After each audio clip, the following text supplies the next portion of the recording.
taliyaha qaybta booliska gobolka Sanaag gaashaanle sare Cabdirasaaq Maxamed Faarax ayaa maanta soo bandhigay khamri tiro badan oo ay ciidamada boolisku xalay ka qabteen gudaha magaalada Ceelaf Weyn waxaana khamrigan saaka lagu soo bandhigay barxadda maxkamadda gobolka Sanaag waxaana munaasabadii soo bandhigga khamrigan ka soo qayb galay barasaabka gobolka Sanaag Maxamed Axmed Caalin Timbro waxaana ugu horreyn halkaasi ka hadlay taliyaha qaybta booliska ee gobolka Sanaag Cabdirasaaq Maxamed Faarax oo ka warbixiyay khamrigan iyo hawlgalka lagu soo qabtay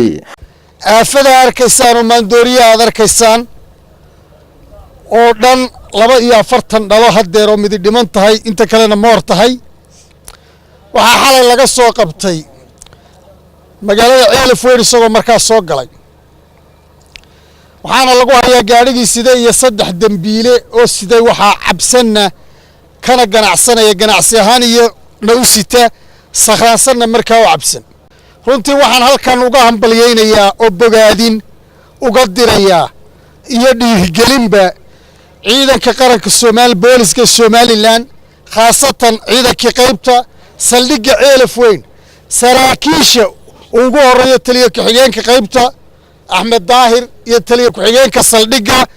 iyo ciidankii gacanta ku soo dhigay saraakiil iyo ciidanba waxaan leeyahay waan idinku hambaliyeynaynaa waajibaadka qaran ee aad gudateen masiibada aynu maalin walba dagaalkeeda ku jiro dad baa wali gacan siinaya dad baa wali taakuleynaya dad baa arsaaqaya khamri ka deeya mafsada ka deeya umada u keenaya bulshada dhinacyadeeda kala gedisa waxaanu ka codsanaynaa